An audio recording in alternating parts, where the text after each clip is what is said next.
Hello again and welcome back to the channel. Today we'll be doing things a little bit different. We'll go over some of the roses I wouldn't plant again and I wouldn't recommend planting. So let's start the list and see what we have. So you people can save some money maybe. So let's go to the first one. The first one on my list is a rose called Cloud 9. Now, Cloud 9 is often described as a really fragrant rose, but the problem with it is, yes, it does have fragrance, but it is a very tobacco fragrance. It nearly only smells of, sorry to say it, ashtray, in my opinion. That, and it gets quite tall and quite leggy, so it doesn't really have a beautiful shape either. So I would say this is one of the fragrant roses you can put at the back of your list, unless you really like a tobacco scent and you're willing to put up with a rose that gets close to these 100 and 120. So yeah, consider crossing Cloud 9 off your list if those things are deal breakers for you. So, and let's see here what the next one on our list is. Oh yeah, the next one on our list is probably going to upset some people because it's a very popular rose. The next one on our list is a rose called Golden Celebration. Now, I'm not denying Golden Celebration is a pretty rose. It's has large blooms and it has some good qualities at least. The problem for me is it's not really as fragrant as a lot of people say. It has a pretty decent tea fragrance and some sandalwood in the fragrance. I would say it's about 5 to 6 out of 10. But the real problem, the real issue I have with it is it's often beautiful for the first flush, and then it tends to run into some more health problems like black spot and things like that. This is another one of those fragrant roses. I would say you can skip a bit in the beginning because it's not really that crucial to get unless you're really into these large more amber colored blooms and you're willing to deal with the health issue and scent doesn't mean so much to you, or you like the more tea flavored scent. So yeah, let's go back to the list here. Yeah, the next one is a clear no for me. Simply for health reasons again. Let's go to it. The next one is a rose called Summer Song. Summer Song has a really special color. It has this really orange red color. And it also has a decently good scent. I would say about a 6 to 7. It's a bit more, as far as I remember, a bit more fruity on the scent. But the reason I don't really recommend this rose is it's one of the roses that keeps running into issues when it comes to hardiness and winter hardiness.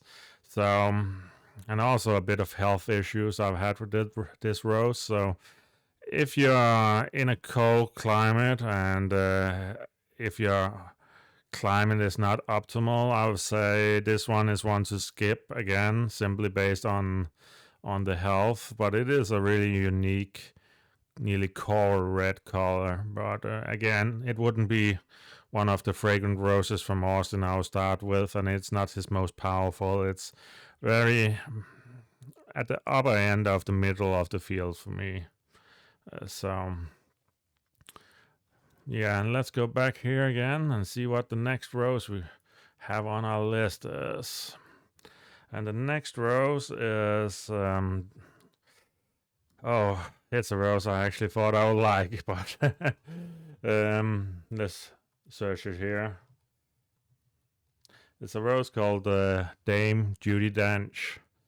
The thing I absolutely don't like about Dame Judi Dench is it has this tendency to get really long canes. Like sometimes You find it like 1 meter and 20 away from where you planted it, and this is in the horizontal plane.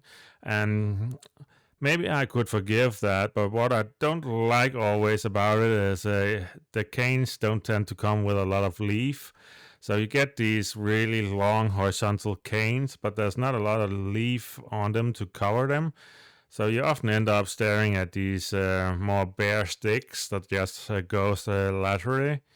It's also not the most powerful and fragrant. I think it's like, if I'm being generous, it's probably like a 5 for me, and not a lot of fragrance to it. But a unique color, and it also likes to bloom a lot. So I'll definitely say it's not unhealthy. It blooms and has quite good health. It's simply the growth habit of this one I don't particularly like because of the long horizontal canes that are quite bare. So let's go back here again and see what the next one is. Oh yes, the next one is actually a Danish rose, a Paulson rose. So it'll be one of the first Danish roses to make the list. I don't really believe functions that good, partially because it's a patio rose, but let's go here and see what it's called. It's called Sarai Hit.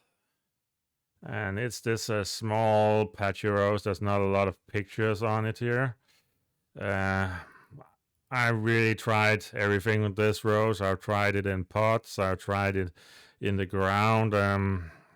It has just never turned healthy for me. And right now it's down to one stem after 3 years. And I have really tried everything with it and wanted to like it. So this one flops from health reasons. Also not the most fragrant, but a beautiful color on it.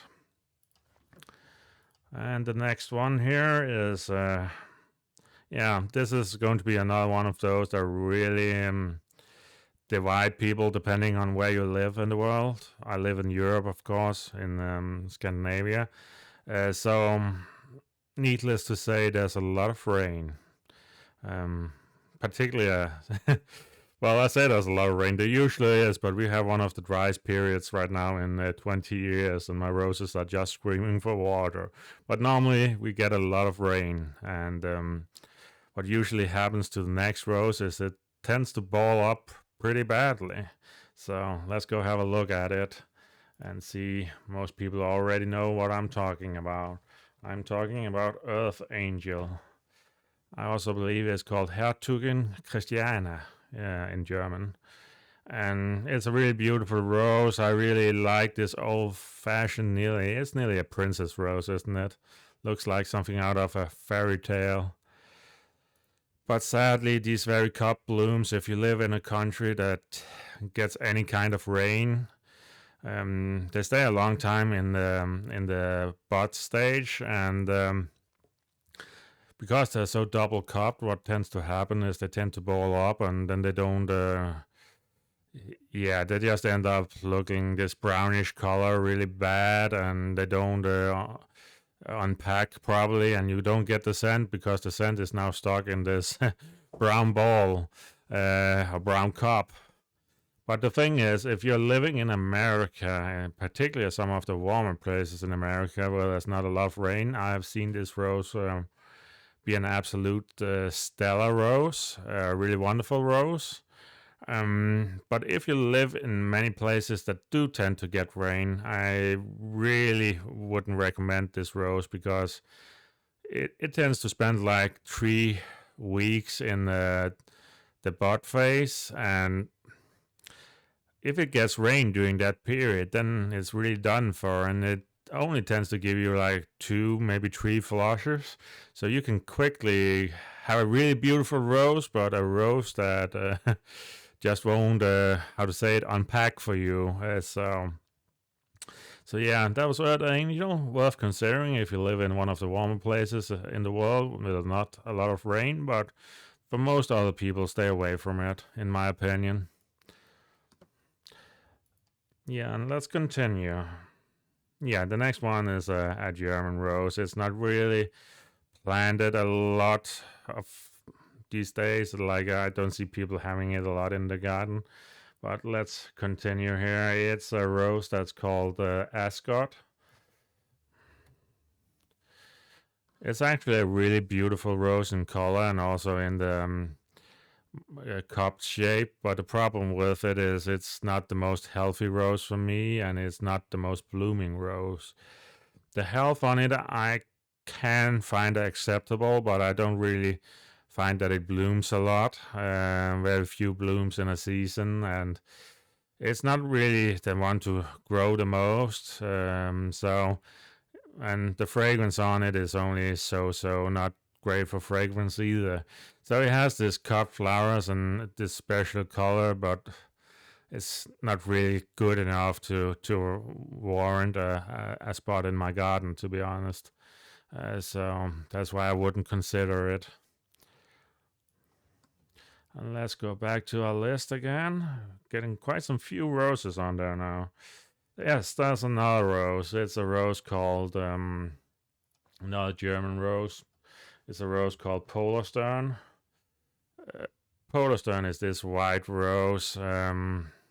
It can do quite decently on health, but the fragrance on it is more tobacco, and it's not the most prolific bloomer for me. And really, the problem is there's a lot of these white roses, like this tea hybrid white roses, that also has some more fragrance and some more things to offer. So Polarstern is one of those where you can probably find some better varieties, in my opinion. You have something like Annapurna that has like more scent and also seems more healthy, in my opinion.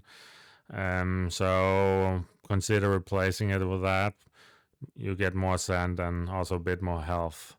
But yeah, sometimes with white roses you can be stuck in a tough situation because good white roses are far between. So, but yeah, it's not one I would grow simply because I think there's some better alternatives that also have the scent on board. So, yeah, let's go back to our next one here. And the next one is actually not one single rose, it's a whole line of roses, actually. And it's, again, German roses. Not that I have anything particular against German roses, they just produce a lot of roses. And because they produce a lot of roses, I also have to critique a lot of roses. So, because German roses are normally quite healthy, but sometimes they have a few roses that and this is actually not a bad rose, it's a piano rose, it's called. And the piano rose comes in multiple colors like this, you can see here.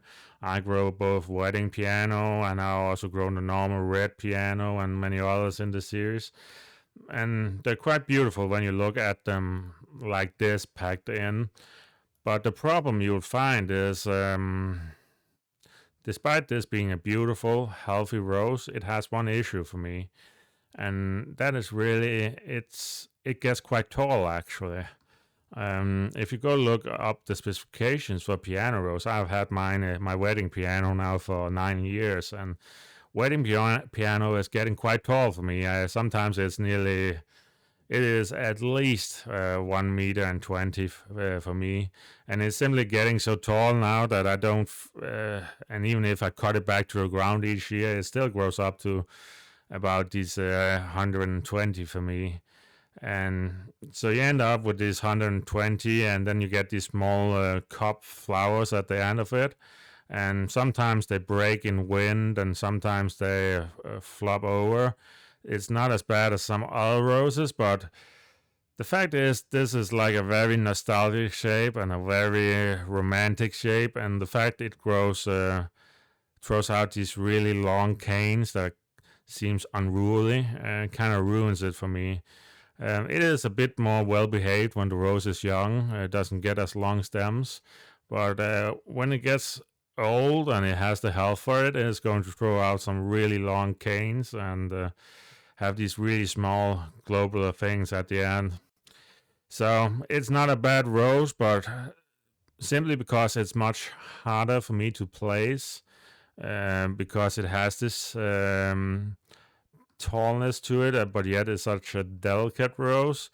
It is one I'm not really considering having more of to be for certain. It is not scented at all either. Like the piano series and Artemis and these other ones from Tantau, there's not a lot of scent on them. So you're just growing them for the looks, but the looks gets kind of ruined for me because of these 120 centimeters often. So yeah, I guess this is more of a preference, a personal preference for me. If you don't mind the height, please grow them. They're healthy and beautiful roses, except for the height for me. So let's go back here to the list. Yeah, the next one is a rose that's called Nostalgie. And Nostalgie, this is this bicolor rose. Yeah, you can see it here. The problem I have with Nostalgie, I've been growing it for, well, probably 10 years now. It was one of the first roses I planted. And the main problem I have with it is it simply doesn't give me a lot of blooms. Like, it is, of course, decent on health, not the best on health, but it's decent. But the fact mine is now so old and it simply doesn't. Sometimes it only gives me one flush of blooms, and for such an old rose, it's not more than a couple of blooms. So it's really not the most healthy rose for me or the most interesting rose. I think there's better bicolored options in this color. Maybe try something like Cherry Parfait or something of the other ones you have that are quite similar color to this. So yeah, this one is simply because it doesn't bloom a lot, and I have also tried multiple locations with this one. I had it placed 6 years in one location, and then I moved it into a very sunny spot for 4 years and expected it to, yeah, do something, but it really didn't for me. Also, not a lot of fragrance on this one. So let's go back here and see what the next one is. Yeah, the next one is an Austin rose. So we are leaving the English we are leaving the German roses and going to the English roses. This is actually a rose I have debated if should be on this list because the rose is Emily Bronte, and it has good health and actually also has a really good fragrance, like very close to an 8 for me on fragrance, very similar to Silas Marner, just not in color. This has some more apricot in the center. But what I really don't like about this rose is it tends to get quite tall, and then it tends to place a lot of large blooms at the end of this tall cane. And sadly, what tends to happen is if you live in a country like I do here in Scandinavia, where there's a lot of wind, what tends to happen is it places these really nearly grandiflora style 5 to 6 blooms at the end of a long stem, about I would say 100 to 120. And the thing that often happens is the wind can get a hold of this heavy stem because there's so many blooms at the end of it. And what tends to happen then is it tends to snap at the crown, like the whole thing just snaps off. And I might be tempted to give this rose another go, but what I will say to you is if you're planting Emily Bronte, consider planting it in a spot, first of all, where you have something in front of it so you don't get this really tall rose you're just staring into. But another thing I would tell you is to plant it somewhere where there is not a lot of wind, because it does tend to get quite tall and get quite heavy at the top end.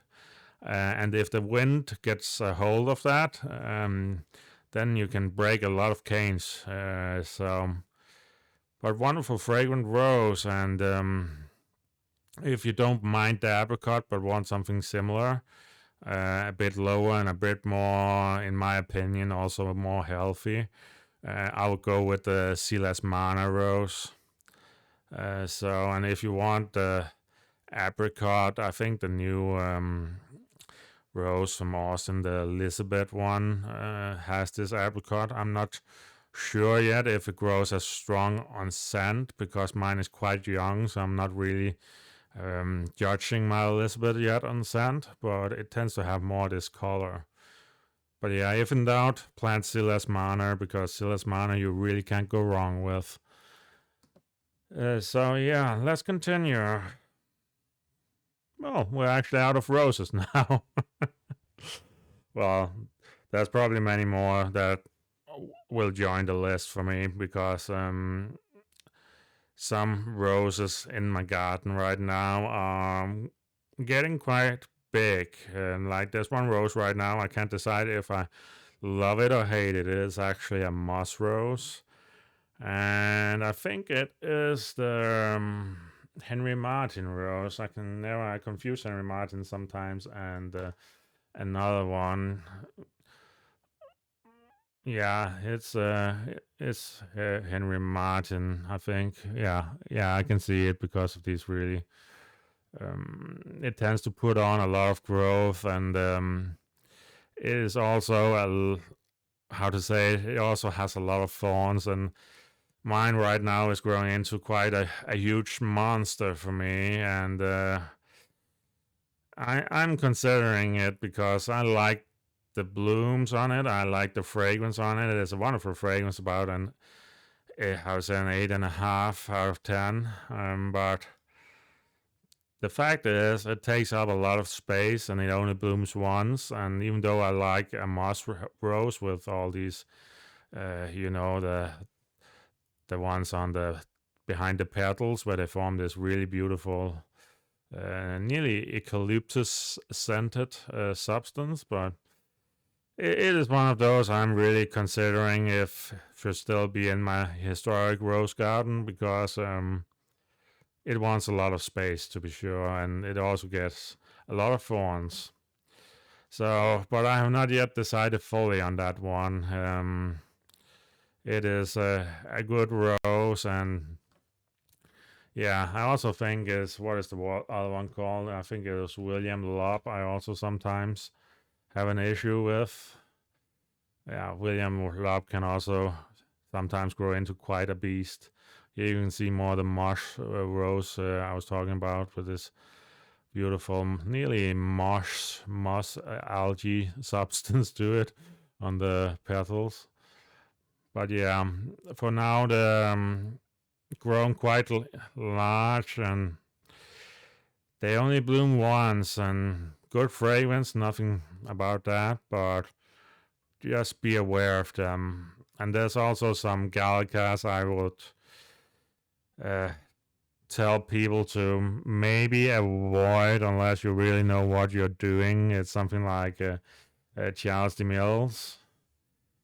Charles de Mills can also run at the root and get really big, as you can see here, because it spreads by roots. And you also have something like Cardinal de Richelieu. And yeah, it is again one of those that runs at the roots. And you also have something like Robert Le Diable that also tends to run at the root. So when you're planting like the old historic Gallicas, my advice is get something in Danish. We call it I'll just see if I can find it here. No, we'll just get like a really huge plastic bucket and plant it in that until you have observed the growth habit. I can't find a picture of it here, but find a really large plastic bucket, for example, something used for masonry. Like you can get these really large, like 100 liters or something like that, and dig that into the ground and plant them in that the first few years. Because a lot of Gallicas tend to run at the root, and sometimes depends. Sometimes you can be lucky that they're grafted. And if they're grafted, they don't tend to run as much at the root. But if it's own root, they can really run a lot. So be really careful with the old fashion Gallicas. Also something like, I think it's Rosemundi. My Rosemundi has been really well behaved so far, but I have seen Rosemundis that have taken over your garden. So be careful of these old Gallica roses for sure. And with the old albas, be sure you give them enough space because they can grow quite large. But one advantage with a lot of old historic albas is they are more shade tolerant, so you can plant them more in shade. But really, guys, this was it for today. I hope I helped you save some money and so you can stop considering some of these roses or maybe find better alternatives. There is also one last rose I have on my watch list right now, and it's actually one of my favorite roses. It's a rose from the German rose breeder Tantau, I believe. That is called Tropicana. Tropicana hasn't really been as healthy as I wanted to. It has a wonderful scent, this really fruity scent, tropical. But for now, I would recommend people to go with Boscobel because I can't decide if I just have a bad Tropicana, but my Tropicana, even though it's going on 3 years now, has not always been the most healthy one. So that was really it, and thank you for listening.